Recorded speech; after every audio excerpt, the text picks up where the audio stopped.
In today's video, this guy's journey from fat powerlifter to shredded bodybuilder.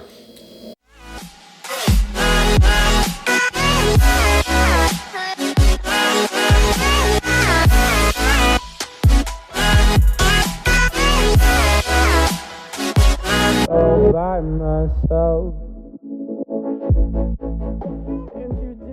Hey guys, what's going on? This is Powerlifting from physique.com. In today's video, I have a special guest. This is my man Colin DeWay. Hello. So Colin and I have been friends for going back for a few years now, but I thought it'd be a good opportunity for us to discuss his transformation over the last couple of years because Colin was formerly a powerlifter. In fact, when I met him, this was back in the glory days of Powerhouse Gym. Me, him, and Lane were in there doing some, marathon 3-hour squat deadlift sessions, right? So much fun though. It was fun. It was some good old days, but then we all got hurt and decided to during that time, I think, when I met Colin, he had zero interest in like the physique side of the sport, right? Or being lean or any of that stuff. But over time, I wore him down, I grinded him in.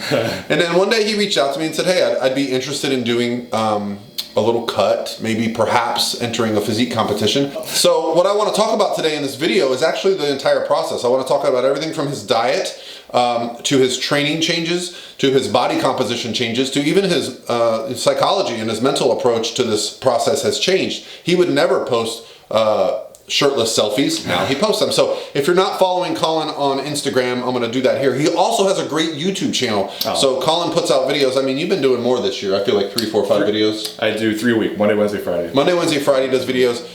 Everything from training to nutrition to, even topics like reverse dieting, but also, just this journey that he's on. It's really cool because he talks about a lot of the emotions that go into the sport and life. So I'll link his channel below. Check him out there. And then you can follow him along because we're actually going to be competing this year. For the first time, Colin's going to get on a bodybuilding stage, probably do some men's physique.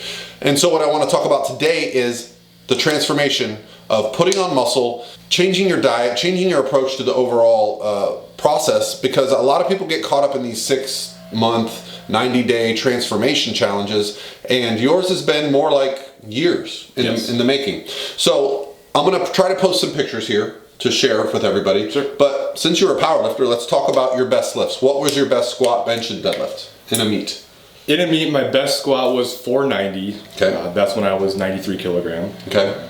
That's 205 pounds and under for anyone that's not. Yeah. And then best bench, which I did like 5 times, was 314. Okay. Never could get past that. And my best deadlift was about 520-ish, give or take a couple pounds. Okay. Yeah, so some pretty good numbers for powerlifting. And I was making some really good progress in strength. And at a certain point, it just kind of took over. And I was like, wow, this is just really fun.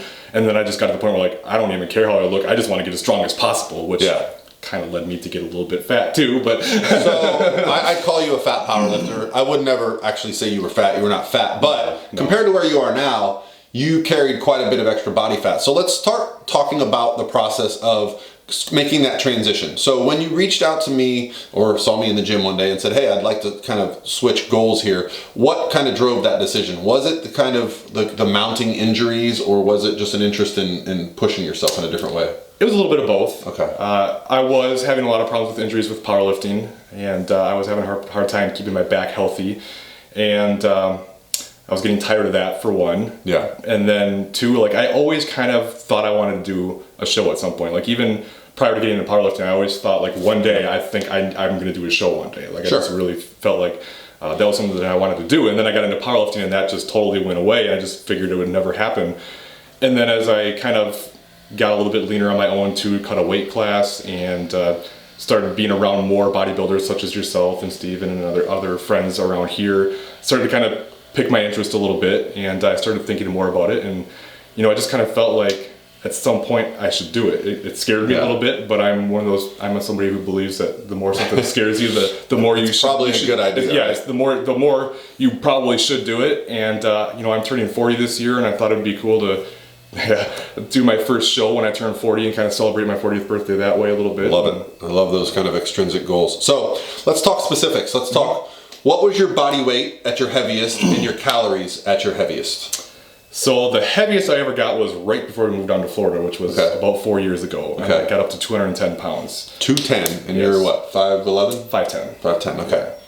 All right, so and I was 210 eating, pounds. I think I was eating about 3,100 calories at that. 3,100 calories at 210. Now, were you like a macro tracker, or did you Yes. just okay? So you're tracking your macro. So you're trying to get what 220, 230, 240, 50 protein. I was probably eating, I think I was about 200 Okay. protein at that time. So a good overall approach. 205 pounds or 210 pounds is a good weight. Especially, I do believe in putting on a little bit of extra body fat, especially for the benefits of strength, recovery. There's some leverage benefits there. I always notice the heavier I get, the more my bench increases, which is annoying because then of course it goes away when you get leaner. But so. Now, let's talk about when you started working with me. We changed training styles quite drastically. So I still remember putting you on a kind of volume adaptation program where you had to do reps higher than 5. Yes, and much higher than 5. And I also remember putting you on, I think, 10 minutes of cardio a couple days a week. So talk about... 3 days per week, Yeah, 3 days per week, 10 minutes of cardio, walking on an incline treadmill, right? Yes. So what you did. And then, so talk to me about the transition from training as a powerlifter to a bodybuilder, what that was like. Well, I felt like I was going to die. It was very intense and difficult, and I was very, very tired during my training. I was having a hard time keeping up. I felt very fatigued, would get dizzy.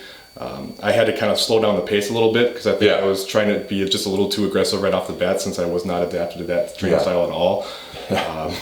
So it was very difficult at first, and it took a few months for my body to kind of adapt to it and start to get used to it. And, so I was about 183 when we started, so I could lift as an 83 kilogram lifter. And then we went into a building phase at that point.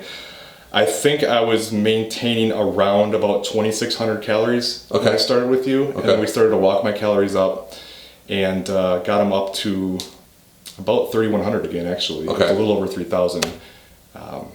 But I started having a lot of digestion problems, and things just were not going very well. I was really run down all the time and having a hard time just with everything in life, really. And was putting on a weight a little bit faster than we wanted to, and it didn't look the way we wanted it to, probably because of my digestion problems. Yeah, so for those that aren't familiar, just because you're eating 3,000 calories, if you're not digesting them, you're not actually getting the benefits, the nutrients involved. So, a lot of times as we age, we're both over 30. Actually, he's going to be 40 this year. I'm over 40. I've noticed I have a little bit of sensitivity to lactose. You've found some issues with like gluten, right? So, once you start to correct those problems, some fun things started to happen. So let's talk about the next phase where we said, all right, let's try restricting calories, because one thing I like to do when I find that people are having digestive issues is restrict calories a little bit, maybe even do some fasting, get rid of some of that digestive inflammation, and then some fun things started happening, right? So we decided, okay, well, since you're losing pretty well anyway, let's just go ahead and turn it into a cut, and that's what we did. So let's talk about at the end of the cut, because we did end up getting pretty lean. I think a lot of it was, my goal was not to get you super, super lean, but I think you got so lean kind of effortlessly. I would kind of ask you, like, how are you feeling? You'd say, I feel great. So we just kind of pushed. My thinking was, as a coach, let's get you as lean as you can get comfortably before we go back into a building phase. Then that's just going to benefit us for the long term, not having to diet off the fat off to compete. So let's talk about the lowest weight you got to through that initial cut. So when we ended the cut, I was about 167. Okay. And then we started the reverse. That's pretty significant. That's 23 pounds. 23 pounds of body fat. Yeah. While I think you were kind of recomping a little bit too. Yeah. I think your body was changing. And I'm going to post some pictures in here for you guys to see, obviously, along the way. And I think this is when people started noticing, like, your face looked different. You had kind of abs all the time. We would go to the beach or be at the pool, and I'd be like, God damn, Colin's kind of jacked and shredded these days, So I think that's probably when people started noticing the little difference in your overall, look. Yeah. So let's talk a little bit about the process coming out of that fat loss phase and, reversing a little bit. Sure. So the first thing you did with the reverse was you basically just gave me what would be like a diet break. Right. So let's take a diet break and just kind of see how your body responds, and we'll just go from there. And I actually lost like a pound on that diet break. So you increased. And that was after a week where you'd said, like, you're feeling a little tired. I said, we've been at this a while. Let's take a diet break.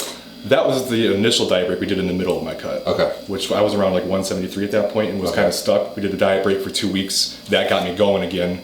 And that was at the point where I was actually starting to feel the dieting too. I was like, I'm really starting to feel run down. I'll put a link in the video below to explain what a diet break is, just for some of you guys have heard these terms. Yeah, and we're supposed to talk about it on my channel right now too. And Colin's channel, we're going to talk about his diet breaks on his channel, so you can watch. So we did a diet break, and that made me feel like 1,000 times better. And then I was able to go through the rest of my cut pretty effortlessly. And So then we did another diet break to start my reverse and increased my calories by around 250, knocked some cardio back, and I lost about a pound. And then you just started kind of throwing 10 grams of carbs at me almost every week. And I just, for the first few weeks I kept losing. I got all the way down to 165 on my lowest before it started to creep back up again. Yeah, and we actually started to think like, man, he was pretty close to stage weight. This was like, around like October of last year. We got some pretty cool pictures because that's when I was actually documenting my process a little bit. And he was there, so he got some great pictures through the process as well. Sometimes I look back, I'm like, damn, you don't always realize how lean you are until you look back at it. You don't feel lean when you're your leanest. You don't feel that lean until you get some fat back on you and you look at those pictures and you go, I didn't realize how lean I was. So you probably weren't that far from being in stage shape. I think being at the Yorton Cup probably got you like thinking like, wow, I can do this. I at least won't make a fool of myself. That was what I learned from that experience. Right. So fast forward. So we got you down to 165, started reversing back into a building mode. Now, where are we now? What is your body weight now? What is your calories now? What is your overall like feelings? I'm sitting around 177 right now, and I'm eating just a hair over 3,200 calories, which is the most calories I've ever ate, including when I was 210 pounds. So that's a couple light cardio sessions. 33 pounds more. You're still doing I'm doing 4 sessions of 10 minutes of just real light, just light biking, like not much, just kind of keeping. That's one of my favorite things for the people that are curious why I keep a little bit of cardio in the off-season plans. I feel it helps with recovery and inflammation. It helps with warming up. And I just feel like it improves body composition, just some moving. A lot, Colin does what I do. He's an online coach. So a lot of times we just get stuck at our desks for hours at a time. We drive to the gym, we drive back. If you don't actively try to do some type of movement, you don't. Absolutely. So I think that's why I like to keep it in. I just find there are quite a few benefits, unless someone's super active, then I won't be adding it. If someone's like a server at a restaurant or like a nurse where they're on their feet all day, we don't need any extra cardio. Makes sense. So now your calories are about as high as they've ever been, if not higher. They are higher. Digestion's in a much better place. Digestion's fantastic. Body composition and strength are on the rise. Your strength is coming back. How's your health? Good. Back, knees. Everything's pretty good. 405 the other day. That wasn't on the program.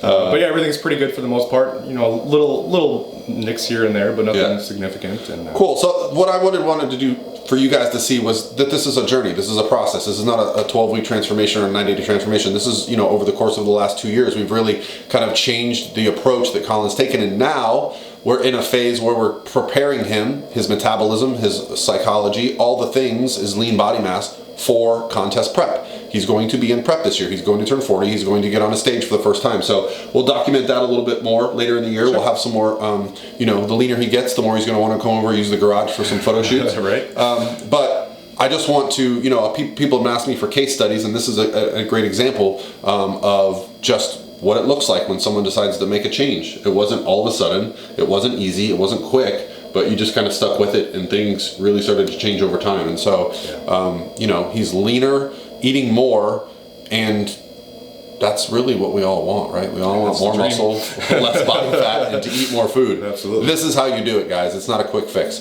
All right, that's going to be it for me today. But if you would like, go over to Colin's channel now. We are going to record another video and talk about diet breaks. Absolutely. All right, guys. I'll talk to you soon. Thanks, guys.